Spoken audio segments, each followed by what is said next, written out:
Why is São Paulo so populated? Chaos and culture. And coffee. In the heart of southeastern Brazil, sprawled across an undulating landscape, we find São Paulo, a metropolis with the combined pulse of more than 21 million people. The largest city outside of Asia, this bustling behemoth stretches beyond its role as Brazil's economic engine. Today you'll witness a kaleidoscope of human endeavour and diversity, a mosaic of culture every bit as intricate as the Portuguese tiles which once adorned its colonial buildings. But rewind the clock to the early 19th century and you'll find São Paulo in relative infancy. A young settlement brimming with dreams as grand as its lush landscapes. Imagine São Paulo then, dreaming big among the rolling hills and rain-drenched forests of rural Brazil, as yet unaware of its destiny to become the coffee pot of the world. It's imperative that we look back to São Paulo's restless youth to understand how we arrived here today, because beneath the surface of this bustling megacity lies the mystery: why is São Paulo so populated? What drew countless individuals to this once humble village, transforming it into the pulsating heart of Brazil? Where is coffee grown in Brazil? And how does São Paulo now boast the largest helicopter fleet in the world? Join me as we deconstruct the factors contributing to São Paulo's population explosion. A cocktail of chaos, culture, and coffee. From humble beginnings to coffee boom. A couple of centuries ago, São Paulo was hardly the sprawling metropolis it is today. Nestled on a plateau in southeastern Brazil, just another small settlement with aspirations of growth. São Paulo's destiny was written. It was forever to remain in the shadows of Brazil's more bountiful regions, though fate began to shift with a glimmer of gold in the neighbouring state of Minas Gerais. This shining discovery in the late 17th century resulted in a gold rush. A gold rush of which São Paulo could only peer over the garden fence at in envy. A gold rush which accelerated the importation of slave labour into southeastern Brazil. Though São Paulo itself wasn't rich in gold, this pivotal event would be the prologue for what came next, because an influx of forced manpower began sowing the seeds for São Paulo's own transformation. How did coffee affect the population of São Paulo? Allow me now to fast forward to the 19th century, where São Paulo has made a discovery. Like something from a Disney film, the realization of its dreams was possible all along. The climate, topography, and soil conditions are perfect for growing something far more valuable than gold: coffee. And so this once sleepy settlement began its transformation into a caffeine-infused trading hub. Coffee plantations sprawled across the state, a green tapestry woven directly into the landscape. Each plantation contributed to a reality where today Brazil is called coffee pot of the world without a second thought. Thus began an epic agricultural saga. Though up to this point, these seismic transformations have only been possible due to one group of people. It's important to remember the human beings ensnared in Brazil's brutal slave trade, to which São Paulo owes so much. As the history of São Paulo continues to march on, enter stage left the rise of coffee barons. Wealthy landowners held sway over vast expanses of land dedicated to coffee cultivation. Not only that, but their business acumen fueled visibility of the notable São Paulo economic growth on a global stage. And so from its humble beginnings on a lonely plateau to becoming an agricultural powerhouse, this concludes the first chapter of São Paulo's modern mystery. Why is São Paulo so populated? A thirst for labour. As demand increased for ever more sprawling fields of green gold, a voracious demand for labour emerged. Initially, this hunger was satiated by forced labour, a practice which had served Minas Gerais gold mining operations so well throughout the 18th century. Sadly, estimated totals show that more than 5 million people were taken from Africa to Brazil in the slave trade, many of whom found themselves on São Paulo's coffee plantations. Yet, the tides of change washed over Brazil in 1888 with the abolition of slavery, positioning Brazil as the last country in the Americas to extinguish its flames. Although undoubtedly a step forward for humanity, it left an immense labour gap. The burgeoning coffee plantations had hit their stride but grown too dependent on forced labour. Why is São Paulo the most populous city in Brazil? In response to this vacuum, Sao Paulo turned into a magnetic epicenter for waves of migration. Internal migration in Brazil hummed into life, all lured by dreams of prosperity. It drew people from Brazil's barren landscapes and lush rainforests alike. This was followed by waves of international immigrants too. Immigration from foreign shores tripled from 400,000 arrivals in the 1880s to a staggering 1.2 million in the following decade. Remarkably, in the century between 1872 and 1972, over 5 million international immigrants made Brazil their new home. Italians, Portuguese, and Spaniards were among the largest groups to relocate. Sao Paulo immigration became a beacon for those seeking prosperity on foreign shores. In fact, 57% of Brazil's immigrants during this time chose to settle within Sao Paulo's welcoming embrace. Still, there is one community of immigrants from the East who have not yet been mentioned. People who ironically travelled eastwards to arrive upon Brazilian soil in the West. From the 1900s through to the late 1930s, the vibrant presence of Japanese settlers in Brazil grew. The Brazilian government wanted to capitalize on the positive perception of Japan at the turn of the 20th century. Japanese people were widely thought to be especially industrious and productive. So a campaign began in 1908 with incentives to attract Japan's farm workers onto Sao Paulo's coffee plantations. The number of people making the trip doubled each decade over a period of more than 30 years. By the time World War II began to cast its shadow across the globe, approximately 200,000 people had made the trip. Japanese immigration to Brazil tentatively resumed even after World War II in the 1950s.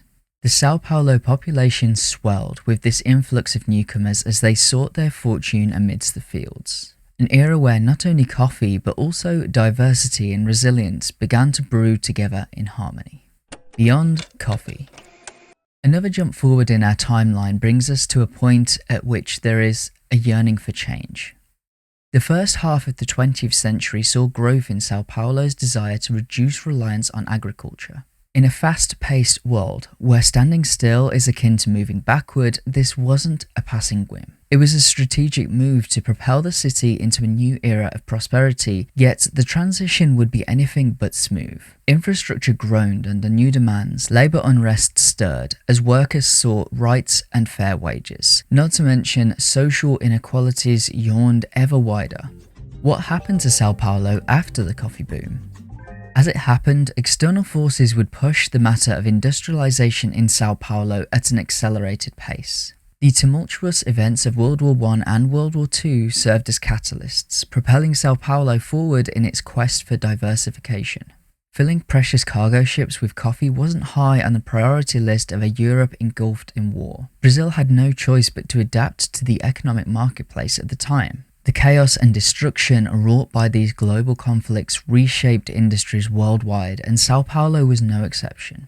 Despite this, by 1940, Sao Paulo's population swelled past the 1 million mark. Just a decade later, that number had doubled, surpassing 2 million residents by 1950. Staggering leaps which painted a portrait for an increasing Sao Paulo population growth rate on the horizon. The establishment of Brazil's first Volkswagen factory in Sao Paulo was a pivotal post-World War II moment. Volkswagen do Brasil's first modest assembly plant opened in 1953 in the Ipiranga area of Sao Paulo. It was followed up in 1959 by a fully fledged factory in the city's municipality of São Bernardo do Campo. With this, it appeared Brazil and the world at large were seeing Sao Paulo for so much more than coffee beans. Today, 3 out of Volkswagen do Brasil's 4 operational factories are located within Sao Paulo state, each one tempting yet more people to the area. As the wheels of industry turned, looms began to hum with the rhythm of progress. Textiles and manufacturing emerged as some of Sao Paulo's new signature industries. Job opportunities in the city's newly diverse sectors lured many from far and wide. There's perhaps no better example of Sao Paulo's years of sprawling expansion than Interlagos. A mainstay on the Formula One calendar, Interlagos is a circuit found in a southwestern pocket of the city. But what does Interlagos mean? Its Portuguese name translates to between two lakes, echoing the location between two artificial lakes. The lakes are vital to the city for their supply of water and hydroelectric power, though the marshy land between the lakes was undesirable for residential development. So the property developers who owned the land instead allowed it to become the oasis of speed we have today. Yet this once solitary São Paulo racetrack built on marshland between lakes has since been surrounded. Houses and industrial units alike now form a kaleidoscope of structures engulfing the perimeter, a physical manifestation of the population density of São Paulo. São Paulo now has a varied range of industries and has attracted a wide array of skills. With this, it blossomed into a mosaic of favelas and gated residential havens, skyscrapers and frantic factory floors. A mosaic of cultures. This sprawling metropolis tells a story of cultural diversity in São Paulo, with characters from across the globe, a myriad of cultures that have found home within this urban giant. A thought that never fails to astound me is as follows. Italian immigration to Brazil was the largest group of immigrants during this time period. Of those Italian nationals, 70% settled in the state of São Paulo. But here's the big Italian crescendo. Today, a few generations have passed since the São Paulo Italian population gained its first members. And now there are more people with Italian heritage in São Paulo than any region of Italy itself. What is the main reason São Paulo is so big? Traversing São Paulo is akin to globetrotting. One minute you're navigating unmistakable Japanese flair, mirroring Tokyo's own dynamic districts. Next, you're enveloped by rich aromas wafting from traditional Italian bakeries reminiscing Rome. This ability to morph into a sanctuary for dreamers and doers alike underscores why São Paulo is so populated. Though assimilating into São Paulo's embrace unfolded not without challenges. Picture arriving in a city where the only familiar thing is the uncertainty that greets you. Language barriers erect invisible walls. Cultural norms stand only to set you apart. Yet it was within this chaos that São Paulo's unique melody emerged stronger and richer. One particular neighborhood stands out as a testament to this cultural fusion. São Paulo's Liberdade district, home to a thriving São Paulo Japanese population whose presence adds an unexpected layer of fascination to this cosmopolitan city. This community's chapter of São Paulo history dates back all the way to Brazil's first Japanese immigrants. Today, wandering through Liberdade feels like stepping into a pocket of Japan. Lanterns sway gently overhead and the aromas of sizzling street food fill the air.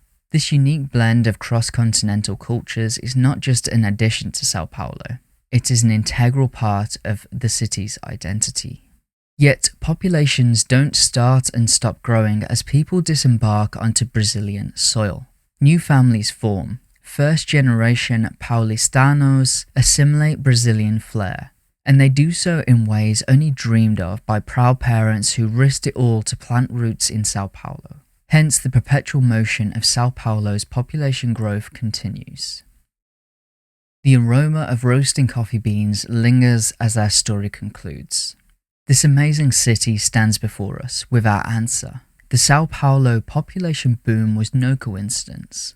It's a tapestry woven from ambition, hope, and survival. The coffee boom in Brazil, to which so much is owed to those who suffered during the long period of slave labor.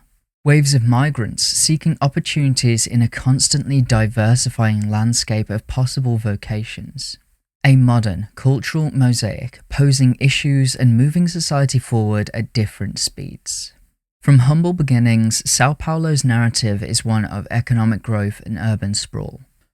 The cut and thrust of the lively markets in Liberdade.